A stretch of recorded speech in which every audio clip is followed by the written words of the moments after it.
As we come together this month, Reverend Sandy mapped out a focus on our spiritual power. And I got the opportunity to speak on this Sunday, and the creative window to think about what would I like to say about that. And it seemed to me that as we think about our spiritual power, while quite often there's quite a lot that I'm fed with here about my spiritual power, that it was also useful to think about spiritual power big. I don't know, my mind tends to like to think big. Big stuff sort of is magnetic for me, and I'll go grab it and babble about it, and I'll have to face the challenge of cutting myself off before I wear everyone out and soak up all the oxygen in the room. So I've got just a few little tidbits about that, trying to connect personal spiritual power and bigger spiritual power. And for the title, I was challenged. How do I talk about bigger spiritual power if the title was just Spiritual Power Big? I wasn't so sure that that would resonate. So then for me, what resonates, honest to goodness, is stellar. You know, like astronomy, the stars, that stuff way out there that the, ancient Bedouins going across the desert with their camels would give names to, Aldebaran, Polaris, and constellations with different camels and bears and all of that good stuff. A lot of lore built around it. And does it have anything to do with spirituality? Well, come along, we shall see.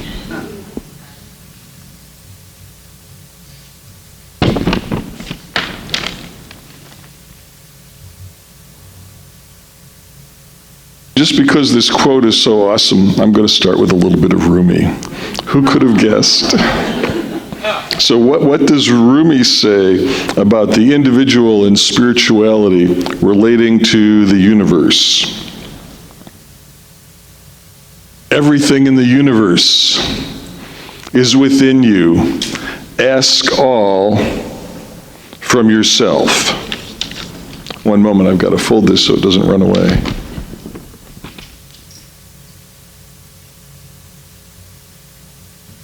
Everything in the universe is within us. So I think about that.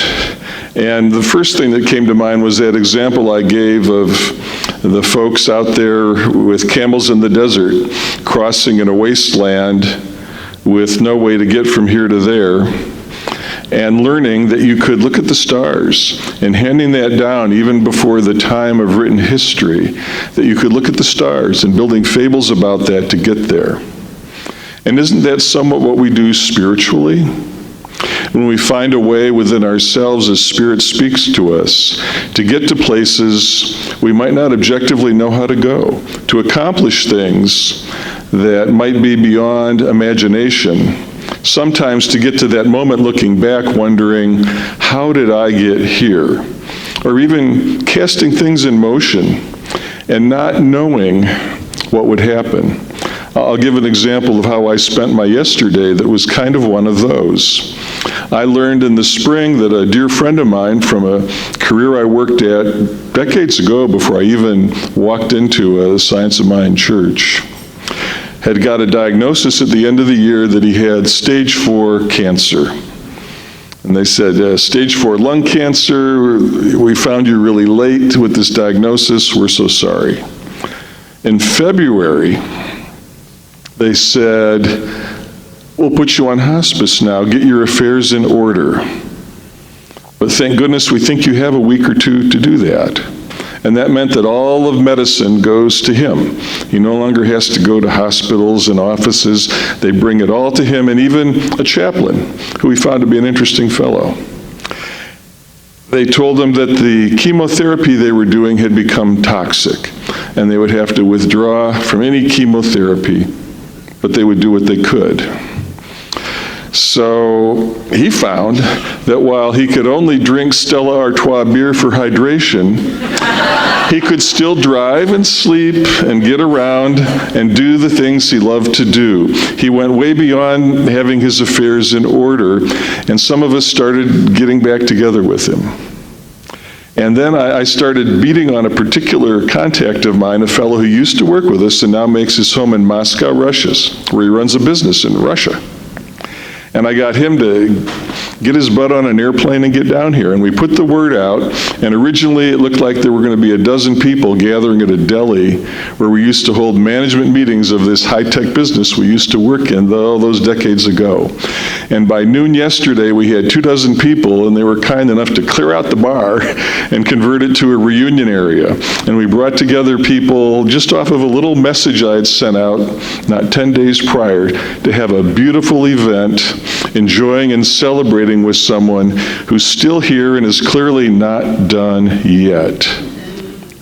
And I think that's kind of the example I'm looking at, the ability to see those things that are out there and beyond us, let them touch our heart and activate when they do, and be willing to then take a step.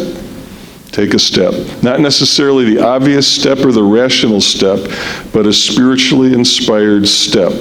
And I do believe that to the extent that we can look out, whether it's to Moscow, Russia, to yank the first person in to commit to attend, or to the stars, to imagine something that's way, way beyond, that's where a lot of the beautiful stuff that we do in community starts to shape and gather energy. And it's clearly to me from that experience yesterday, there's miracles involved, there's heart involved, and there's a lot about community. It's about how do we activate those things that go beyond what we can do in our walk in life as an individual that brings so much richness and meaning to being here.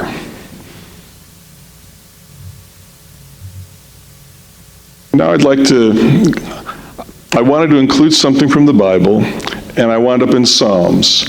And then I tried to figure out what part of the 8th Psalm that I could share that gives the biblical wisdom on this topic of how we take the individual spirituality and the big spirituality and begin to comprehend, do they come together, and am I a bystander or am I an essential part?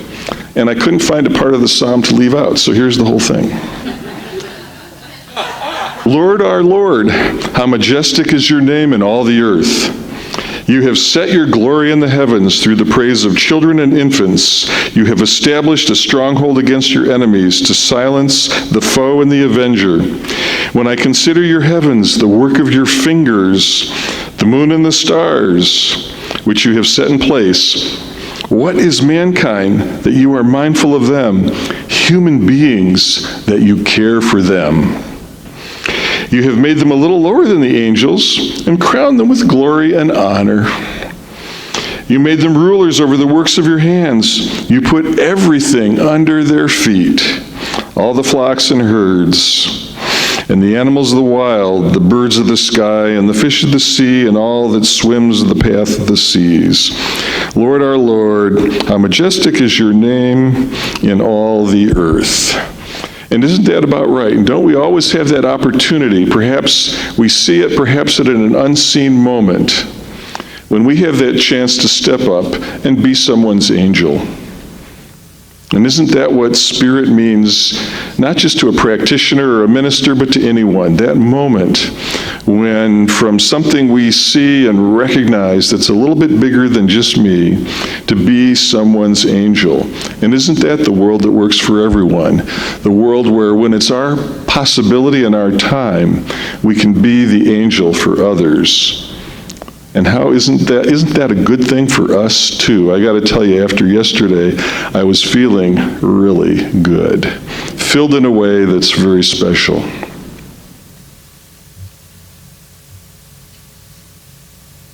I was thinking about leaving this one out, but how could I be here on a Sunday and share something about spirituality and not invoke the wisdom of that master, George Burns? Because I think about this whole topic, and yeah, it's about doing things, but it's also about time. Because if you imagine the Bedouins in their robes crossing the desert with the camels, if you imagine the Pacific Islanders pushing off to sea and paddling away to some unseen island, it's about a journey, it's about distance, it's also about time. And I think that George Burns has some clever wisdom about time. Yeah, I think he was spiritual. I look to the future, because that's where I'm going to spend the rest of my life. And so isn't that true? We've spent the past and its history, and maybe we need to write it down, maybe we don't, maybe we talk about it, maybe we don't. We're going to spend the rest of our lives in the future, and that opportunity to anchor with spirituality that's bigger than just me is the chance to change time, change direction, change the future. So my advice is open your heart, attend a new members meeting, meditate, read something that touches you, that calls you to what's bigger, because it's when we connect our spirituality with that larger world all the way to the stars and beyond that we open up the ability to flow into that future in amazing ways. And we all deserve that. We really, really do.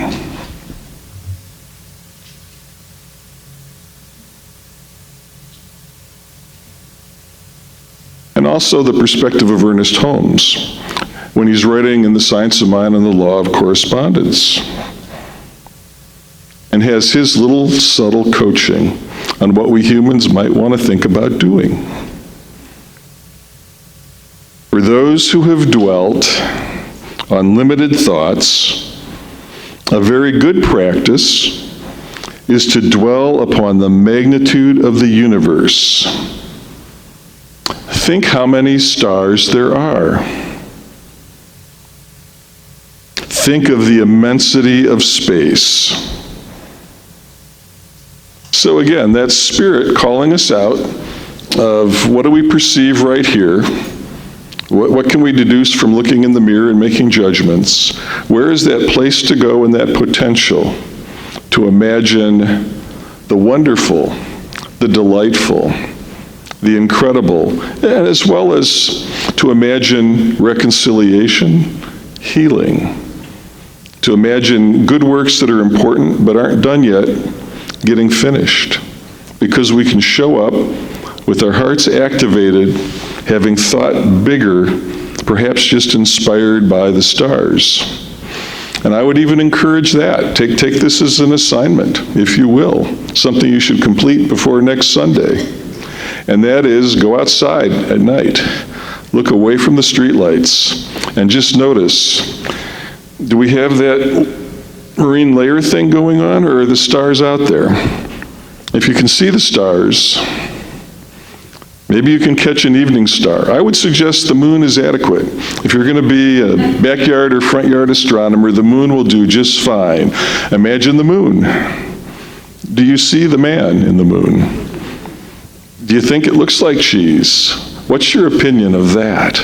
And if you can see an evening star, so those are a planet, they're not that far away. Or maybe you see a star twinkling, or you or a friend knows how to see the North Star. Take it in. And just be open to, what does my heart say to me? Knowing that I can comprehend that. It doesn't take a telescope or anything fancy. It just takes that willingness to listen. What does my heart tell me when I comprehend the wonder and the beauty of the twinkling stars? And allow that to be the energy and the opening that begins to speak about what is our ability to understand our world and to step into it with energy and focus and make a difference that really means something. We all have that potential, and you can validate it. Just do the assignment. Go out there, and if you're not impressed, look again.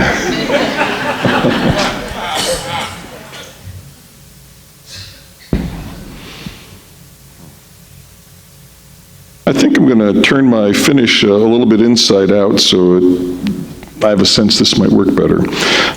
There's a lot of time in divinity school on philosophers, and especially the early Greeks, and the point that at a time when they didn't have running water or Google or iPhone, they pretty much had everything figured out. These folks who were able to make a clay vase and store oil in it and build some temples and hold classes pretty much had things figured out. What do I mean by that? So what would Socrates say that might be relevant to this topic, to our spiritual power and getting a grasp on it? Man must rise above the earth. Rise above the earth, to the top of the atmosphere and beyond. Planets, moons, stars, galaxies. For only thus will he fully understand the world in which he lives. So it almost sounds to me like Socrates is coaching that we need to stretch our imagination that far to put together that final full comprehension of who are we, where are we, and more importantly, what does it mean, what's possible? What does it mean and what's possible? Not anchored, I have comfortable shoes, but not anchored by my feet, no. Anchored by the Spirit in me that looks at the Spirit that inspires me when I look to the constellations beyond. And there we have something that speaks to the potential of people, life, and each and every human. It's ours. I also wanted to just laser in a little bit more before I conclude on the science part of it, because I started out as a geek. I did. So here we go. A scientist, Henri Poincaré, who back in the early 1900s was writing on La Valeur de la Science. Science is worthwhile. Imagine he needed to write a book back then that science is worthwhile, perhaps because not everybody agreed with that. Maybe science was a hoax, who knows? So what did Poincaré say? Astronomy is useful because it raises us above ourselves. Get that? Going out and even just being a front door astronomer for a few minutes can raise us above ourselves. And isn't that the place where Spirit lives? It is useful because it is grand. Useful just because it's grand. It shows us how small is man's body, how great is his mind. Are you hearing that? At moments we may feel like our body is small, yet our mind is the great thing. Our mind, the vessel through which we can commune with Spirit. And why is this? Since his intelligence can embrace the whole of this dazzling immensity. Now, what is required for you to take the assignment and be a backyard or front door astronomer? You just have to look at it and take it in. That's all, and you've done it. You don't need to do geometry or trigonometry or rockets or telescopes. Just embrace the immensity, and if any part of you says this is immense, you have opened the door and you're on your way. Where his body is only an obscure point, and enjoy its silent harmony.